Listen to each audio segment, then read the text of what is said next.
বুধবার দুর্গাপুর মহকুমা কংগ্রেস সেবা দলের ডাকে লাগামহীন মূল্যবৃদ্ধি ও কেন্দ্রীয় এবং রাজ্য সরকারের উদাসীনতার প্রতিবাদে একটি মিছিল সংগঠিত হয়। দুর্গাপুরের রঘুনাথপুর কংগ্রেস কার্যালয় থেকে এই মিছিলটি সংগঠিত হয়। দুর্গাপুরের ১ নম্বর ওয়ার্ডে বিভিন্ন এলাকা পরিক্রমা করে এই মিছিলটি।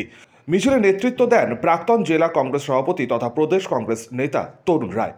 এদিনের এই মিছিলে উপস্থিত ছিলেন ইন্টাক নেতা রানা সরকার, দুর্গাপুর মহকুমা কংগ্রেস সেবা দলের চেয়ারম্যান অমল হালদার, দুর্গাপুর ২ নম্বর ব্লক কংগ্রেস সেবা দলের সভাপতি রবীন চ্যাটার্জি, প্রদেশ যুব কংগ্রেস সম্পাদক অনুপম সাই সহ অন্যান্যরা। মিছিল শেষে তরুণ রায় বলেন, বর্তমান সময়ে দাঁড়িয়ে সাধারণ মানুষের লাগামহীন মূল্যবৃদ্ধির কবলে পড়ে প্রাণ ওষ্ঠাগত। কেন্দ্রীয় এবং রাজ্য সরকার এই মূল্যবৃদ্ধি আটকাতে সম্পূর্ণভাবে ব্যর্থ। অবিলম্বে মূল্যবৃদ্ধি নিয়ন্ত্রণ না করা হলে তারা আরও বৃহত্তর আন্দোলনে নামবেন বলে হুঁশিয়ারি দেন। দ্রব্যমূল্য বৃদ্ধি, আজকে সেবা দল আজকে প্রতিবাদের রাস্তায়। আজকে কেন্দ্রে একটা সরকার আছে, যে সরকারটা হিন্দু তাস খেলছে, আর রাজ্যে একটা সরকার খেলামেলা করে পার করে দিচ্ছে।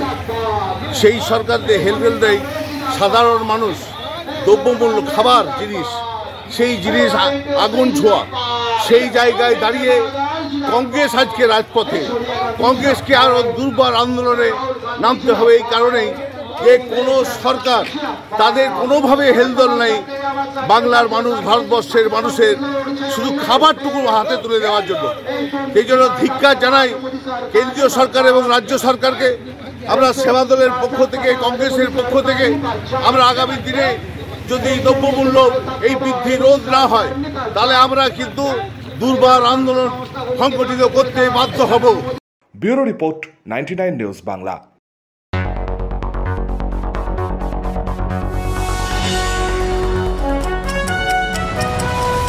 আপনারা দেখছেন 99 নিউজ বাংলা। বদলাবো আমরা।